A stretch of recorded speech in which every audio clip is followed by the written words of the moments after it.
The school year is near, and QPL is here to help you and your family get ready.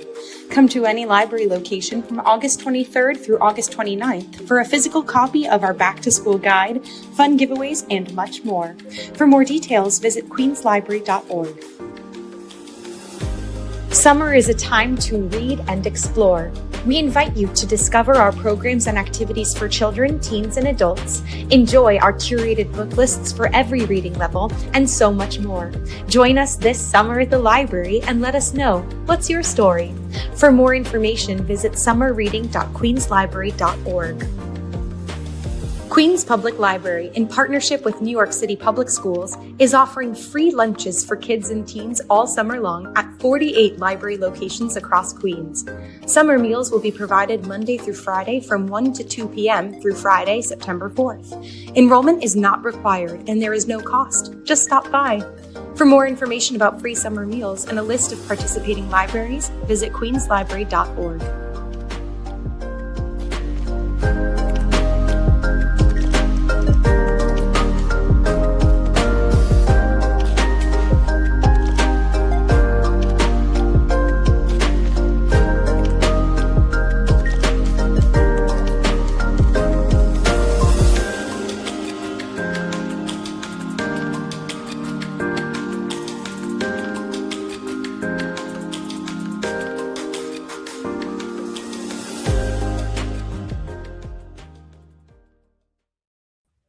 Good evening and welcome to Culture Connection. Culture Connection is curated by Dan Zaleski and assisted by Liz Keoghan. And now, in its 13th year at the Queens Public Library, we're proud to present international artists from emerging talent to award-winning masters. These disciplines include music, theater, author talks, and film. And now expanding into a virtual format, Culture Connection is currently reaching a global audience. And I'm excited to talk to the woman of this hour, Susan Morrison, articles editor of The New Yorker, former editor-in-chief of The New York Observer, and the original editor of Spy Magazine. This year saw the paperback release of her in-depth biography of Lorne Michaels. Lorne, the man who invented Saturday Night Live. Thank you for joining me in this discussion, Susan. How are you doing today? I'm just fine. I'm very happy to be here. Thank you. Nice. Well, correct me on my math, but I believe last year saw two big anniversaries for not just Saturday Night Live, but also The New Yorker. That's right. And, you know, it's interesting. The book took me 10 years to write. When I started it, I wasn't planning on hitting it for the 50th, but there ended up being a kind of a kismet in it. It was perfect. And it's funny, along the way, you know, I interviewed Lorne about 50 times for this book, and something that we both found very interesting is that both of us, you know, spend our lives working at these big New York City identified cultural institutions, you know, and so there was a lot of interesting back and forth about the similarities and differences in what we do. I mean, one of the things that I think helped us sort of mentally bond is that, you know, we both have to manage kind of eccentric creative people. You know, we have to say no 100 times a day. And now when it comes to, you know, writers for print and writers for television, my gut tells me that the writers for print are even more eccentric than the TV writers. Does that feel right to you? Well, eccentric in different ways. I mean, sometimes I feel like comedy writers barely know how to tie their shoes. You know, I mean, they don't function. Sorry, guys, that, you know, that well in the real world. I think print writers, it's a little bit more mental anguish, I think. I mean, some people are, you know, like my boss, David Remnick, are just so high functioning, you know, get up at 5 o'clock, blurt out a piece, have it be done by 7, go to the gym, get to the office. But plenty of other people are rending their garments and sobbing on the phone and asking for 10 extensions. But, you know, it's all about quality. Well, so for Saturday Night Live, it's the 50-year anniversary, and for The New Yorker, last year was the 100-year anniversary. What do those milestones mean to you personally? Well, gee, I mean, in terms of SNL, you know, I was 15 when the show started. I watched the show from the beginning. I actually attended a show in the first season. as a 16-year-old. I'm sure I didn't really get all the references, but just being there, you really got a sense of being behind the scenes. The cameras were swooping over your head, and I recognized that it was kind of Renegade, and so that was meaningful to me. And in terms of the New Yorker, one of the things I love about this place is that, a lot has changed. We have photography now and very kind of in-depth, foreign investigative pieces and international, coverage. But at heart, there's still a lot of what motivated Harold Ross when he started the magazine 100 years ago. He wanted it to be kind of fizzy and fun and to, sort of sound like people gossiping at a dinner party about the topics of the day. And those are values that I share, in the journalism that I edit. I want everything to be engaging and fun and sophisticated. And, it isn't really that different from Lorne's aim over at SNL. He wants to be topical. He wants people, he wants it to be must-watch television. And he wants it to be fun. Fun is a big word for him. Nice. Well, before we dive into the life and times of Lorne Michaels, as brilliantly described by you in this book, let's get a little bit of a mood going. Let's watch something to get into the zone of the psyche of Lorne Michaels. Okay. Just go in to the room and just somebody walks you out of the office. I went to Kansas City with Alec and Marcy to try to get BTK killer off death row.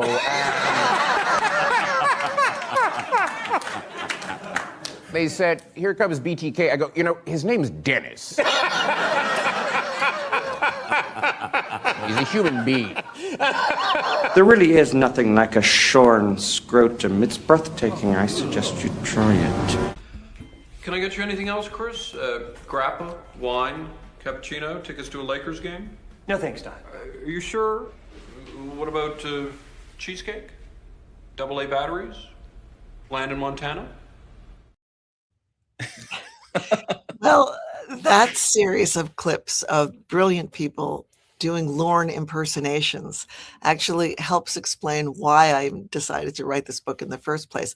And let me just say, for viewers who might not know, the last clip was from the Kids in the Hall movie Brain Candy, and that was Mark McKinney as a pharmaceutical executive, but inspired by Lorne. So, I knew Lorne a little bit I worked very briefly for him and in the 80s. And I stayed friends with a lot of the writers on that show, which was called The New Show. Many of them I continue to edit here at The New Yorker, people like Steve Martin and Jack Handy. But for years, I worked for Lorne, talk about him in this obsessive way. They alternately lionized him and demonized him. He was like the Wizard of Oz, Obi-Wan Kenobi. They called him the Darth Vader of comedy. So that obsessiveness, coupled with his sort of his own obsession with staying behind the curtain, made him an irresistible subject. And as you can see, those impersonations suggest that all those people, Fallon, Conan O'Brien, Mike Myers, that they're truly obsessed with Lorne. And as a journalist, when you're talking to somebody, to a subject, getting them to unburden themselves about one of their obsessions makes it easy. Yeah. I mean, I entered reading this book as someone who has had the thought that I am not obsessed with Lorne Michaels. That's something that I thought was an objective truth about myself. But then as I kept reading it, and what that video expertly highlights is this web of interconnection that he is sort of the center of. Like when you have Bill Hader doing an impression in front of Conan O'Brien, that it's like so many intricate degrees of separation and connection there. My only one time was I in the same room with him, because I'm in this scenario where I know people who have written for it or do write for it or who are on the cast. Probably about maybe 8 or 9 years ago, I got to go to a taping, not in the audience, but in the writer's room while they're watching the live feed Right. on a screen, and it was Yeah. surreally quiet in there. It's not my vision at that night, perhaps. Maybe it's not Yeah. always like that, but I was surprised by how silent it was. It was Serious almost like business comedy. yeah, it was almost like being in a war room. And then when my friend, you know, took me to the after party and pointed me towards this table where Lauren was sitting at, I do not know why I was so afraid to actually turn my head and look him in the eye.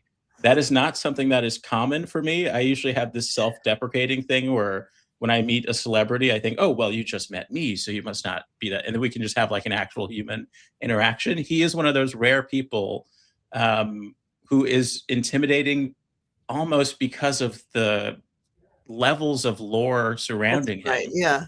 No, he can give off a sort of a head of state vibe. He really can. And I think that, part of that is a management style. I mean, part of that is chosen. I mean, not that he's not a guy who ever has read a management book, but he has sort of an intuitive sense of how to keep people productive. And I think in the beginning, or even up to the 90s, he deployed it a little bit more consistently and perhaps even cruelly. I mean, Conan talked to me a lot about Lauren's incredible penchant for making everybody always feel a little off base, like a little bit off kilter, didn't really know where they stand. And he told me a story about when Conan had worked there for a year and a half as a writer. He was still terrified of Lauren, and he ran into Lauren in the hallway once in the middle of the night when they were late writing. And Lauren just kind of stopped and looked at him and he said, still with the show? Just feel like, oh my God. And I think it's that standoffishness, that aloofness that makes people really desperately want to please him. And, that's a way to get good work out of people. I mean, I know there are other people whose egos that massacred, but if you can withstand that and get through it, you emerge out of the other side something successful or something. Well, that brings me to the first quote as I read the book that stood out to me, and I think we can put it on the screen right now, where you write, he is the alpha in most of his employees' lives. To those people and to the wider comedy world, he is not accidentally a mythic figure, a mysterious object of obsession. Now those are two beautifully constructed sentences. There's something like wonderfully flowing about this biography. And especially the way that you weave through time, we're constantly going to the past, into the present, into the past, into the present. Is this something that you think is specific to people who are interested in comedy, or does it go beyond that? You have this feeling, I guess, is what I'm trying to say. Well, I mean, that's interesting. It's funny because I knew Lauren briefly in 1983, and because he really likes the New Yorker. I mean, I would bump into him through the years, and he was always very friendly to me. I don't think I had that same kind of fear, but he's a very intimidating presence. But then, I'm sure it's the way Steve Jobs's employees felt about him, or I'm sure there are other moguls who give that kind of vibe. And I think it probably is, as you point out in that sentence, I say not accidentally. I think in the beginning, he probably did somewhat cultivate it. I think it came naturally to him too, though, because he is a person who avoids displays of emotion. He keeps everything quite close to the vest. And if we're going to, if we want to get psychological here, I think a lot of this stems from something that happened to him when he was 14 and his father died suddenly right after he had had a terrible argument with Lauren. So I think Lauren carried around this feeling of guilt for years, that if you get into a yelling fight with somebody or you're really emotional, the person could drop dead, and I do think that informs his cool, emotional temperament. And in terms of him being the alpha in every one of his employees' lives. I can't tell you how many writers and performers and people described sitting on their shrink's couch, just talking about Lorne. I mean, so many New York shrinks must have logged so many hours hearing about Lorne and people's daddy issues with him. So I'm interested in these pivotal moments that you had with SNL and the concept of Lorne Michaels. So during the first season, you went to a taping. Did you get a peek at Lorne Michaels in the wings or something then? No, I don't even think I knew I had ever heard his name, at Okay, that okay. point. I mean, again, I was a teenager. I knew who John Belushi was. Of course, everyone knew who Chevy was. He was the heartthrob, and he got to say his name every week, which is what fueled his incredible fame. And the music. I mean, when I was a kid, I mean, one of the exciting things about watching SNL in the beginning is that you saw these amazing rock bands on the show. I mean, it used to be that it was the most uncool thing in the world for a rock band to be on television. So, like, I can remember in college, you'd crowd into some rich kid's room. Only the rich kids had televisions, right?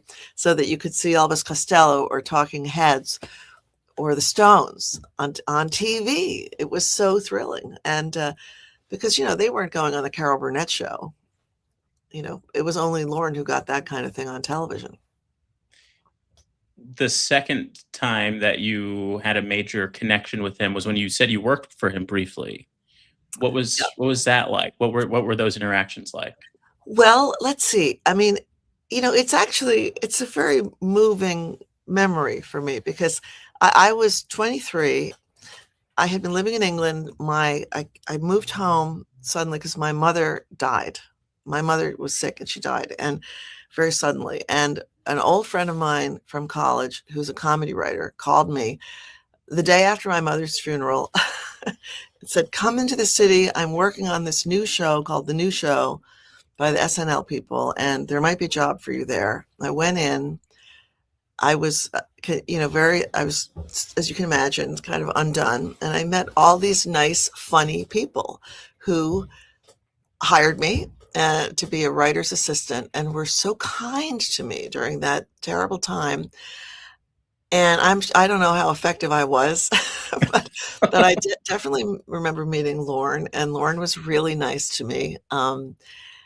And they all were. And a lot of those people have really stayed in my life. That show was Lorne's one spectacular public failure. It was called The New Show, and it was a primetime version of SNL. So I didn't realize it at the time, but I had a front row seat to his one big flop. And I got to see some of the dynamics between the writers and Lorne. And, he was a little diffident and standoffish. But I think because the writers liked me, he liked me. And, we didn't have a ton of personal interaction, but it was a very small staff. So, he was kind of unavoidable. But again, he always he struck me as this sort of elegant, intimidating, silver-haired guy with a very fancily decorated office, So that builds my interest in the moment that you entered his office and said, "I want to write the biography." What had your interaction with him been leading up to that Yeah, leads you that's an to? interesting story. So, as I said, then I ended up at the New Yorker. I've been here for 30 years, and at the New Yorker, I edited the great Lillian Ross, who was an amazing, legendary New Yorker reporter who interviewed everybody from Hemingway to Chaplin to, Godard. And she befriended Lorne in the first season of the show and kind of showed him the ropes of New York City, along with her companion, William Shawn, who was the editor of the New Yorker. And Lillian decided to write a profile of Lorne. And she hung around with him and gathered material for almost a decade. But that piece never materialized. It just never happened. And so, but they were friends. And so Lillian and I would go to the show from time to time, and he would see us together. And so he always associated me with her. Anyway, and I organized her funeral. He came to that. There was a little nexus there. But the way I hit upon the idea of writing this book is I watched the 40th anniversary show almost 10 years ago, and I was just struck by realizing how, for so many years, Lorne Michaels was responsible for figuring out what makes Americans laugh. And that just seemed like a huge achievement. And I, knew a little bit about him because of working there for those, it was only like 13 weeks. And I knew he didn't like publicity, but I just thought, wow, it's really, without Lorne Michaels, you wouldn't have had the sardonic worldview of Letterman or Jon Stewart or the Or late possibly lamented Gary Shandling. That's what came to my mind as Shandling, well, because of Colbert. this peek behind the Totally, curtain yes. energy. Yeah. So I decided I wanted to write this book. I knew that if I approached Lorne and said, "Can I write about you?" he would say no, because that's just, he doesn't talk to the press. So I sold the book. I did a proposal. It was a bidding war. I sold it to Random House. And then I went to see him in his office. And I just said to him, "Lorne, I've just signed a contract to write a book about you. I don't need anything from you because, I'm pretty connected in your world. But if you want to talk with me and, be involved in it, it'll be a richer book and It better." sounds like you Lorne I Michaels. did. And the funny thing is, as I like to tell people, it's one of the very few moments that I've ever seen Lorne discombobulated. I mean, he looked like he was going to have a coronary. He hates surprises. He's a producer. He likes to have his hands on the wheel. He likes to be in control at all times. Information that he isn't expecting is something he doesn't like. So he, of course, kept his cool. It was perfectly pleasant. And he did, he deflected, which is one of his management tools. He said, "Well, let's just kick this down the road and talk about it in a few days." So I expected that too. So a few days later, we met for a drink, and it was very interesting because I went fully armed with my most, persuasive arguments. I was all prepared to be diplomatic, and I sat down, and to my complete shock, he just started talking. He just started spinning stories, Milton Berle, Madonna, Chevy this, Paul Simon that. And I was so unprepared for this. Like, he was clearly just on board, that I didn't even have a tape recorder. And I kept running into the ladies' room to scribble down things on a Con Ed bill, so I wouldn't lose any of this stuff. And I think that, Seth Meyers would later tell me that there's a phenomenon with Lorne that sometimes you feel like you've just skipped some essential conversation and he's like already moved into this part where like you're hired or yes, I'm doing this, and without any explanation. So it became clear that he was just on board. And I think there were two reasons. I mean, one, the 40th had just happened. He was thinking about his legacy. He did basically like and respect me and the legacy of the New Yorker. And I think he felt good about that. And I think that the Lillian Ross connection was part of it, that he is kind of superstitious. And I think he liked the idea of me picking up this thread that she had somehow left dangling. Mm-hmm. So we were just off and running. And I'll tell you, it was really fun. I mean, Lorne is a great talker, very intelligent, didn't put any kind of prohibitions on me. I know I could do anything I wanted, talk to anyone I wanted. He didn't ask, he never saw it. He never wanted to see it. It was completely my book, but he gave me an enormous amount of access, and I got to look at his archive. And I mean, it was really a reporter's dream, the access that I got. When you describe that, though, part of me wonders if an element of why he said yes is because that also allows him to have some element of control of the story. No, that's a very good point, Tim. And I, as an editor, sometimes I'm assigning a story to somebody and they don't want to, they say, "No, I'm not going to participate." But then when they realize that you're going to write it anyway, it's the smart ones realize like, oh, if I talk to you, then at least I'm a sympathetic human being. I'm not just some. And you do have a little bit more control because you're giving the facts, at least as you know them. I mean, that doesn't mean that. I mean, I'm sure there are plenty of facts in my book that I'm sure Lorne wishes were not in there. But again, he's smart enough to recognize that this would be a real book. It wasn't going to be some kind of piece of quick turnaround, Entertainment Weekly. It was just. And it would be a real book like the one written about his friend Tom Stoppard or his friend Mike Nichols. I think he liked the idea of being, having a big doorstopper of a book about him. But we've already touched on so many elements that brings you to the second quote that stood out to me. And I love this quote because this was the moment as I was reading that I was absolutely locked in because it starts off covering up so much ground of his life. And I was like, are we really starting from the beginning? But then when you get to this quote, it's like, okay, I am surprisingly invested in this man's life and career. You're right. The tendency towards catastrophic thinking sparked by his father's death was turning out to have a possible upside that served him well when he was in charge. If you're always afraid that life can devolve into chaos without warning, you become vigilant about order. You become a person with a clipboard or a producer. And to me, this is something that I recognize not just in producer types, but just in comedians, specifically, I mean, stand ups. I mean, it's all about control.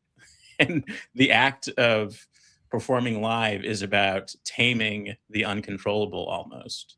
It made me think of every comedic father figure or every producer or head writer or talk show host or whatever that I've ever worked for. And I think you know this question that kind of surrounds his life and this biography is what is the fine balance of control and what is the when you've produced a show for 50 years and all the tricks that you learn and all of the changes in comedy, you have to almost become your own invention to survive all of that. Yeah, no, that's very, very well put. And in terms of the tension between control and not control, the show has a very tight format. He's done it the same way with a few adjustments for years, but he likes to say he does use very loose reins with the talent. Somebody, I think Whitney Brown or somebody put it to me this way. He said, like he picks the horse, but then he lets them run the race. But back to the catastrophic thinking and you saying you could sort of identify with it. It's interesting because that concept, even the phrase catastrophic thinking, which I had never heard before, came to me. It was told to me by Judd Apatow, who I was interviewing once for the New Yorker Radio Hour. And Judd described to me how when he was 14 years old, like he always thought that he would grow up to be a stand-up, to be a performer.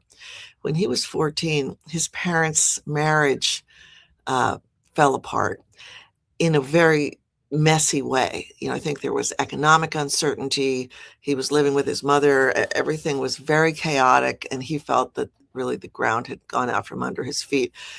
And he used that phrase that he realized he developed a kind of catastrophic thinking. He didn't want to go out there and be a performer anymore, but he wanted to be the guy who, had the clipboard and checked that the lights were right. And, he became a writer and a director. I mean, later he kind of got back into performing a little bit, but it was only after he'd loosened up because he felt that this ordeal with his parents' divorce made him want to make sure everything was always okay. And, I even have a little bit of that as an editor too. I think that's why, my parents my father went kind of crazy when I was 14 and everything fell apart. And I think that's why I'm an editor and only became a writer so late in life. I've always just been an editor. I want the big picture. I want to be able to tell everyone else what to do, When you're working on something like this for 10 years, and is that a normal time frame for a situation like this? I think it's probably a little bit longer than usual. I mean, I have a very demanding job at the New Yorker and, it comes out every week.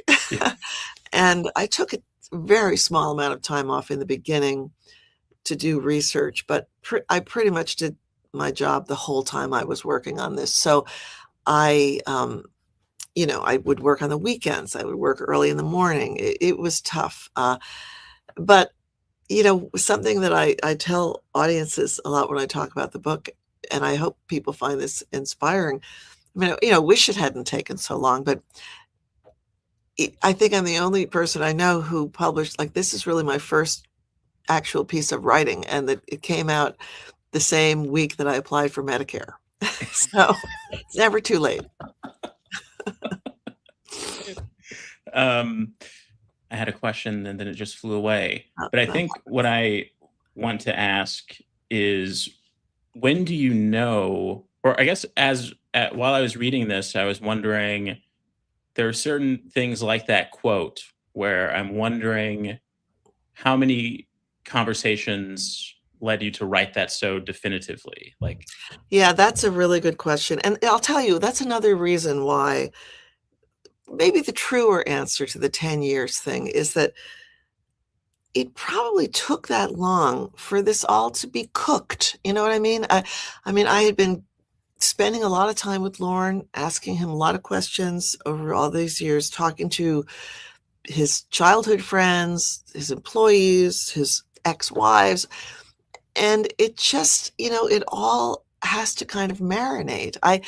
I think that I really understood him more and more each year, but then there's something about the writing process itself where all of these different things get synthesized in your head and in words that you start to make these connections. You start to, yeah, I mean, I think the book just took that long because it took that long for my brain to process the material. And boy, it would have been such a different book if I had bashed it out after the first year. I didn't really understand what made him tick, and I didn't understand where all of his theories about comedy came from.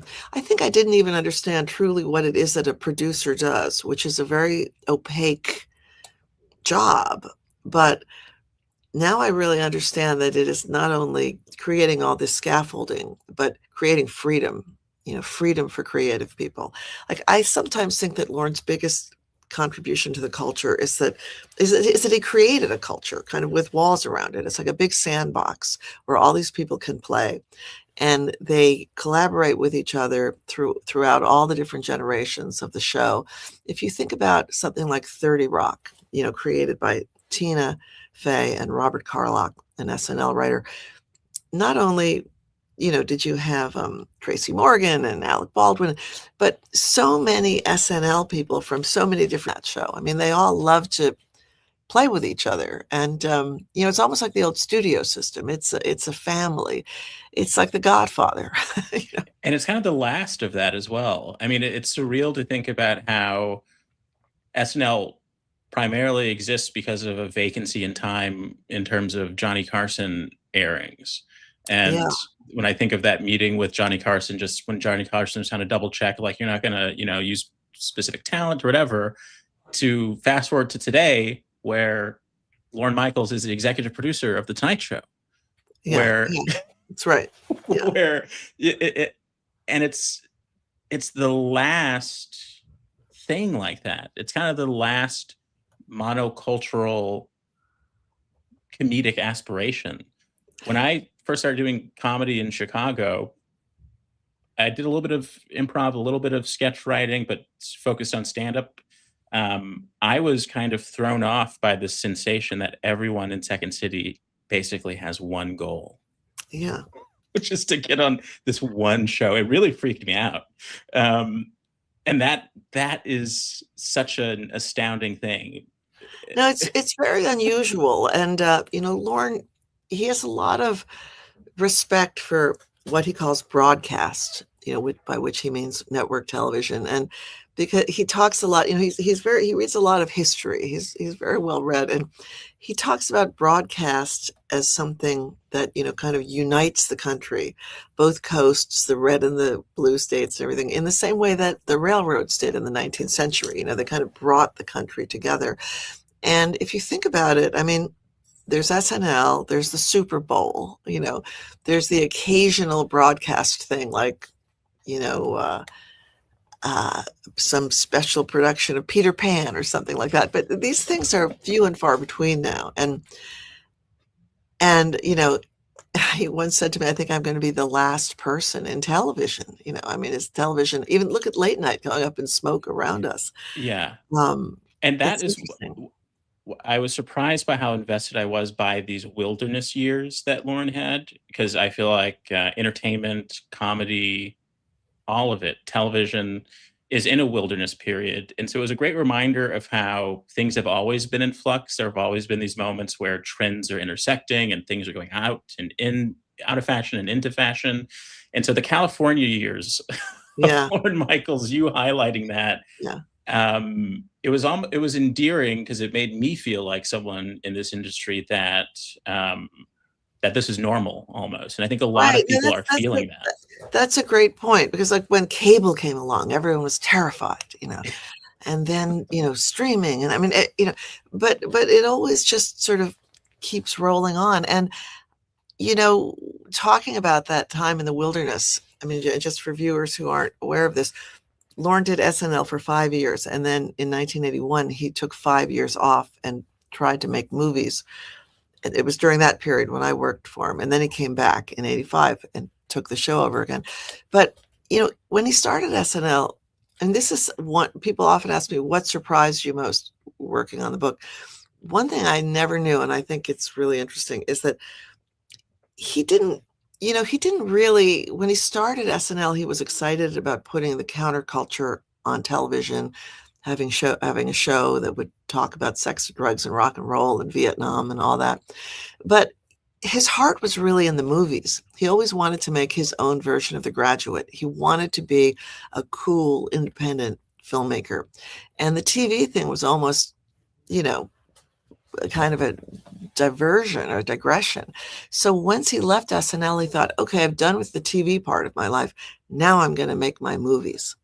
And it turned out that temperamentally, he wasn't really suited to the movies. And one of the great things about SNL is, you work your ass off all week, and then Saturday night, it's live, it's over, you can't fix any mistakes, and then you just start again. And the movies are, they take years, they're in turnaround, they get rewritten, you get different executives, they get recast. That didn't suit his temperament at all.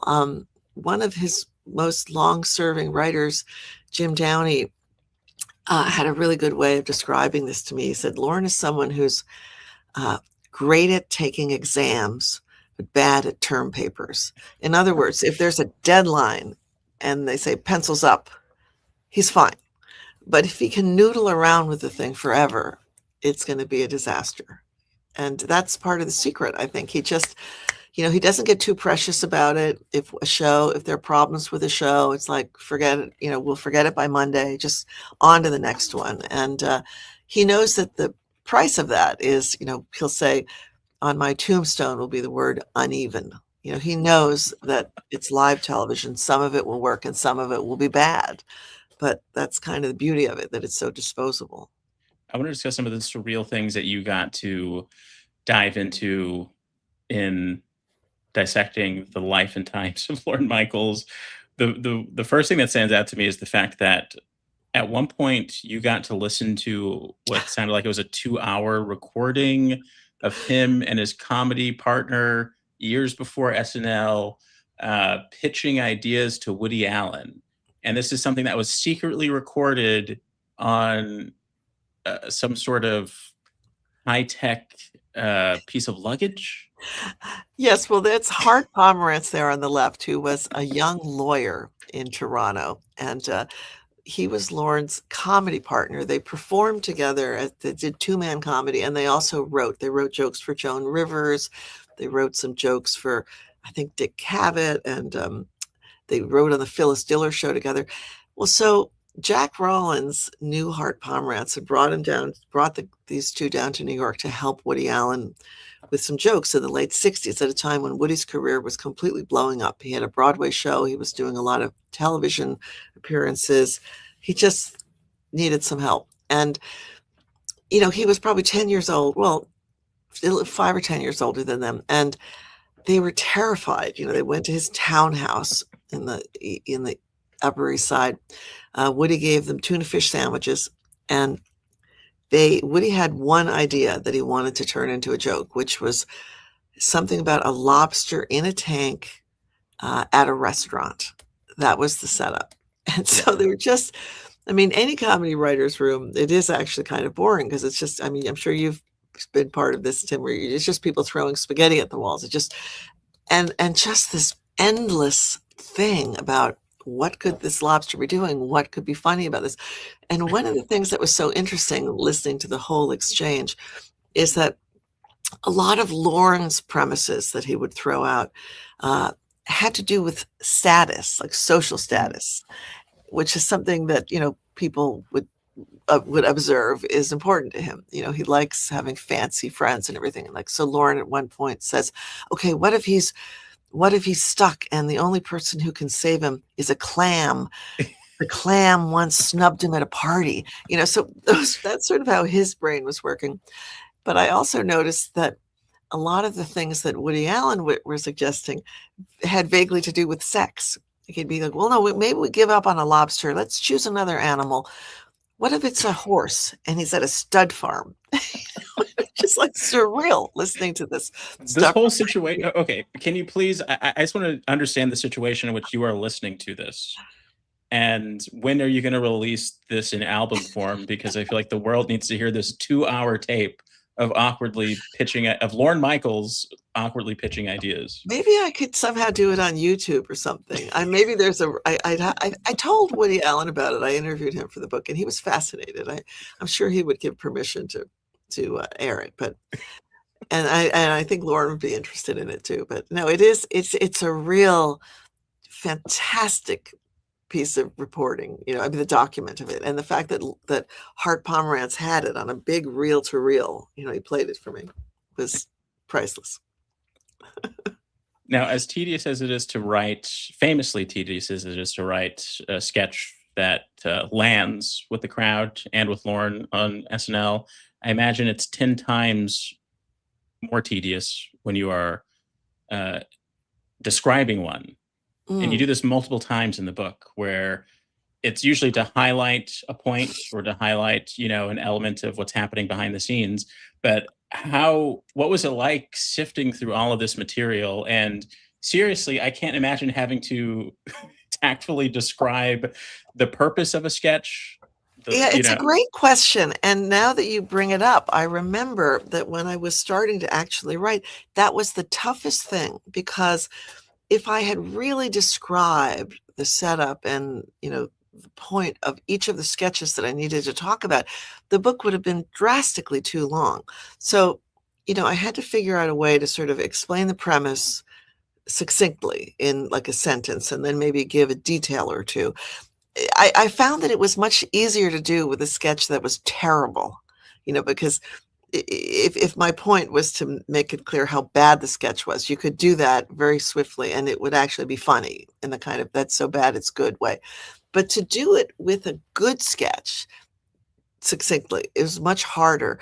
And I'm reminded Tim, you talked about our mutual friend Mike Sachs earlier. And Mike is a guy, he's kind of a great comedy historian, has written 2 wonderful books interviewing comedians, and one of them is called Poking a Frog, and that's germane here because I was mindful the whole time of this wonderful thing that E.B. White, the great New Yorker writer, once said about trying to write about or dissect humor. He said writing about what makes something funny is kind of like dissecting a frog. Nobody has any fun and the frog dies.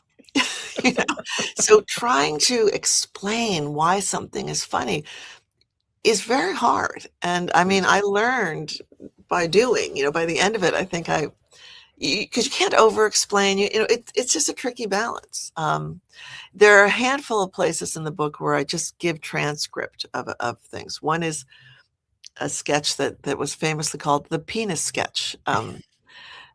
Which was sort of a thing where the idea is that the word penis is said about 400 times in the sketch. And I think I just quoted a handful of the lines of it because you really just have to see it. But yes, that was a challenge to sort of turn these big comedy premises into a kind of a haiku. Yeah. Something you mentioned earlier, just simply the fact that you interviewed all 3 of his wives. There's a point in every documentary about a famous man, I guess up into a certain era, where almost to the time, usually about 20, maybe 30 minutes in, it's always, and then he left his first wife to pursue his dreams. It's it's like from Richard Pryor to like it's just Yeah. it's almost you know, it's I laugh every time because I do tend to watch a lot of documentaries how often that happens. But I guess did you start to develop a sense of how Lauren feels about the different phases of his life? Did he stay close to the vest for throughout the entire 10 years? No, I Or feel like I mean, I think he's still enigmatic. He certainly wasn't, you know, but I feel like I definitely understand him better than I did. And I think, I mean, people close to him tell me that they feel that the book really gets gets across what he's like, and that I did a pretty good job of capturing it. Um, he doesn't talk about emotional things in a kind of therapy way, in the way that Judd talked to me about the catastrophic thinking. That's sort of more, those are things that you'd have to sort of tease out. And, that is what interviewing is, to sort of really listen and then ask the follow-up question and try to zero in. But, it's interesting when you mentioned the thing about the wives. Because that is kind of a Hollywood cliche. Lauren's first marriage is a little bit different from the Hollywood cliche, though, and I think it's quite interesting because he married a woman who was his childhood sweetheart. They met when they were like preteens, and her father was a great, famous Canadian comedian named Frank Schuster, who kind of took Lauren under his wing after Lauren's father died. So Frank Schuster was not only a comedy mentor, but a father figure. And by the time he and Rosie Schuster got married, I thought of it as almost like, one of those dynastic Tudor marriages where people were betrothed to each other when they were 10 years old. And, it was sort of a merger in a way, and they got a lot. And I don't think there was any acrimony when that ended. And she wrote on the show and went on to have an interesting comedy career, and was obviously, she was, I think she also didn't love being married to someone who did the same thing she did. So it sort of worked out. But it wasn't really like, it wasn't Yeah. that cliche thing of just ditching the first wife from college and moving on to the blonde starlet, Yeah, definitely. What do you think, and I'm sure you get this question a lot, and I'm sure it must be weird in some ways, but everyone seems to be thinking, what is the future of this specific program going to be?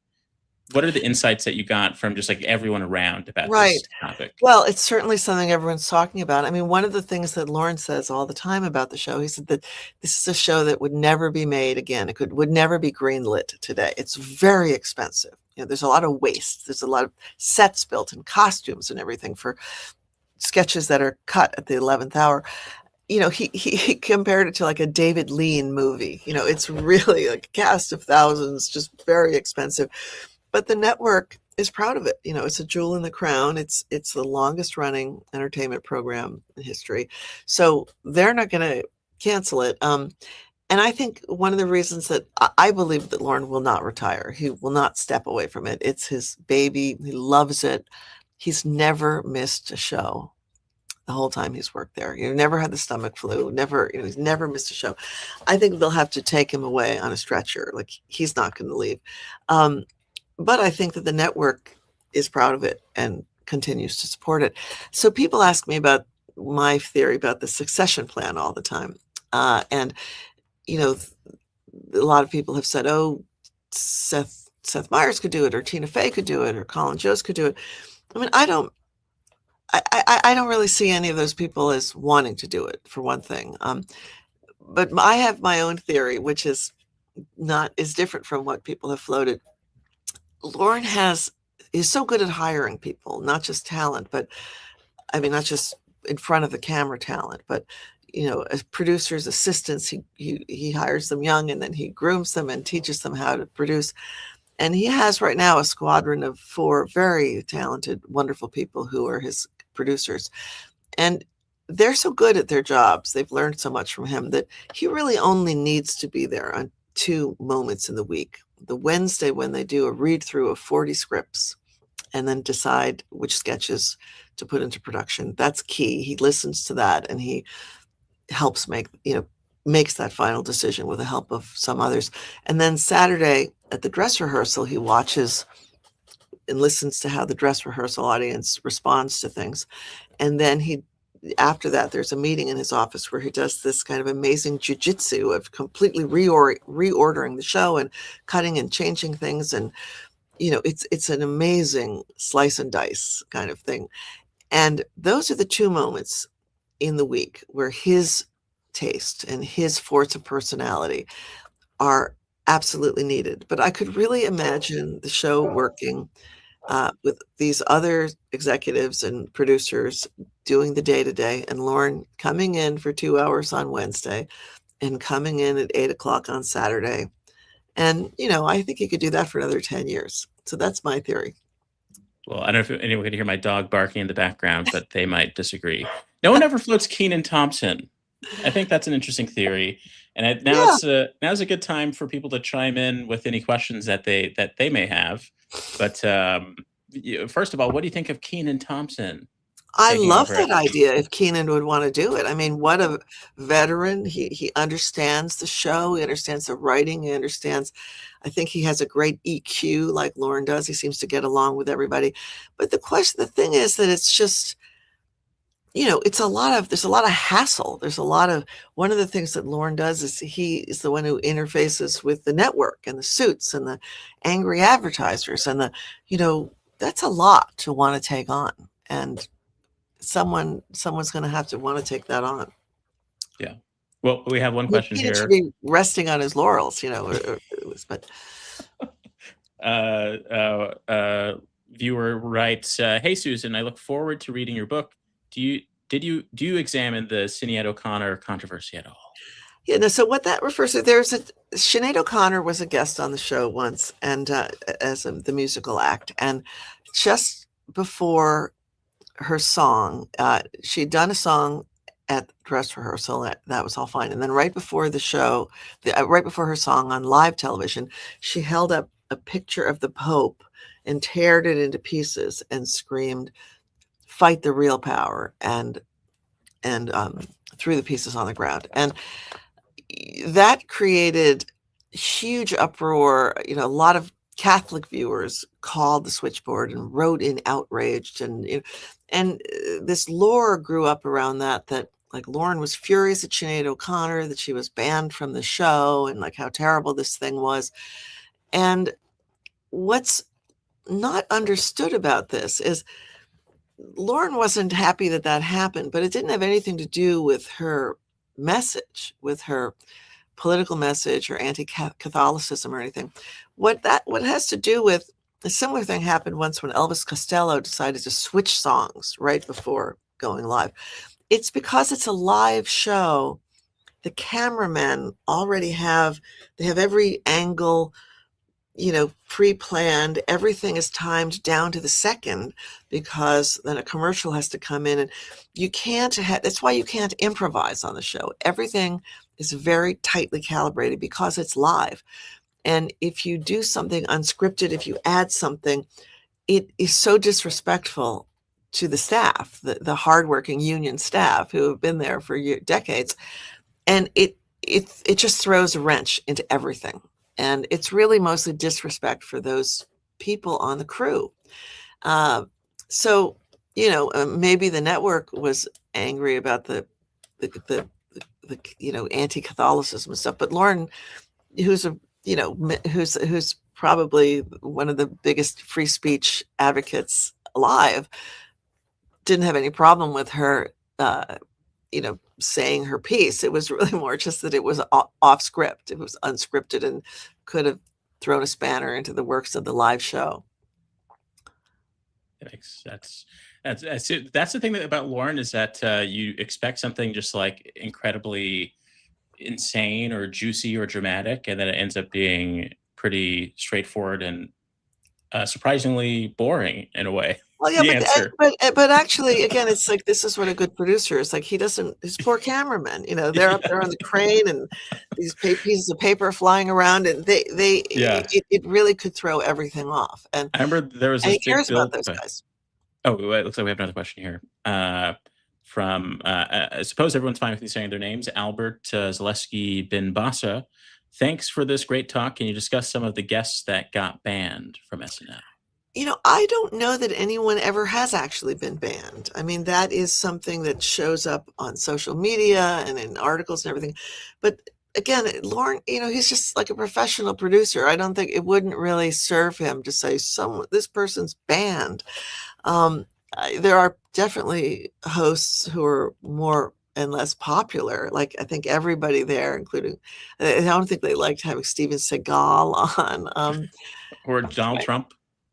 Well, so I Trump was on a few different times, and during the Apprentice years, he was great for ratings. I mean, again, Lauren is a producer, is thinking about the ratings.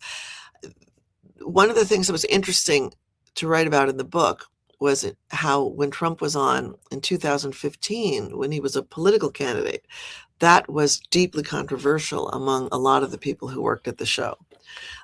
Lauren, like probably all of us, certainly me and all of my colleagues at the New Yorker, we considered Donald Trump a total joke as a political candidate. Nobody thought he was going to win, even up to election night. Remember what a shocker that was.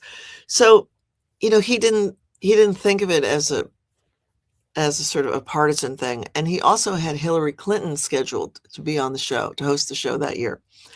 And she ended up canceling. But so he wanted Trump on because, Trump's a clown. I mean, Trump is a ratings magnet. He does ridiculous, outrageous things. But a lot of the young people who were in the writer's room and on stage, they just felt that this was terrible, that you're propping up the enemy. We should be united against him. And it was a difficult, complicated thing that I spent a whole chapter on. So pick up the book and read it. Well, this is absolutely fascinating read. I don't know if there are any other questions, but I could keep talking to you for another hour if that is necessary. My favorite thing is just about the organization of the way this book looks is that anyone picking it up from a shelf who is uninitiated might think that Tim Meadows is Lauren. Oh, I never thought of that. Lucky Tim. Well, one thing I like about the cover is that it's all those people at the 40th anniversary, and Lauren is in the middle of them. I call it, he's just. And I think the other thing that's fascinating about Saturday Night Live at this moment is that it has a reach outside of the US. I'm very interested and honestly kind of invested in this UK edition of Saturday Night Live. I don't know if you've had a chance to talk to him about that, but yeah, I think he's very pleased with it. It's something he's wanted to do for a long time. He's a real Anglophile. He loves London, and he spends some time there every year. He goes to Wimbledon with Jimmy Fallon and has a lot of friends there. And I think that it's really fun for him to kind of have a foothold in the culture there. And also in the same, we were talking about the kids in the hall earlier. He started, he brought the kids in the hall to America and gave them their own show at a time when SNL was starting to feel kind of stale to him. It's suddenly fun to have kind of like a new project in the garage. And I think that the UK SNL felt that way a little bit for him. Just start something from nothing all over again, Is there anything about his position that reminds you of your position in your career? Is there any sort of kismet there? Is it sort of like a mirror image in any moments? I mean, I wouldn't presume I'm nothing like Lorne Michaels or as august or as important as Lorne Michaels, but I definitely, as I mentioned before, I think when we were talking, we realized that there were similarities in just what our jobs entail, taking care of and encouraging creative people and trying to shield them from their own worst creative impulses. Doing it on a tight deadline. Caring about the traditions of the institution, but always being interested in finding the new thing and getting the young readers and the young viewers. I mean, those are similar concerns. So yeah, that I think helped make it grease the conversation. Nice. Well, I was just amazed that there wasn't a chapter about popcorn. That is my most personal connection to the man. Here, I I'll love show you popcorn. something. Here's in the very beginning, my publisher sent these out. It's backwards with some copies of the book, Lauren Popcorn. Me and Lauren Michaels, the best stools in the biz. I'm just kidding.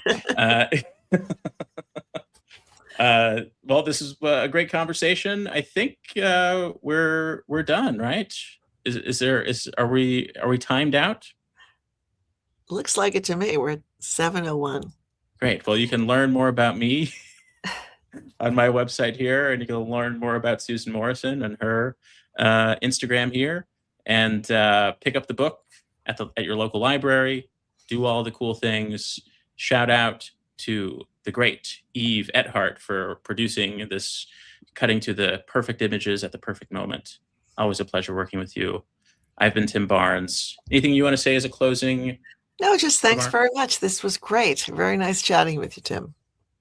I believe in you. Thank you. Bye.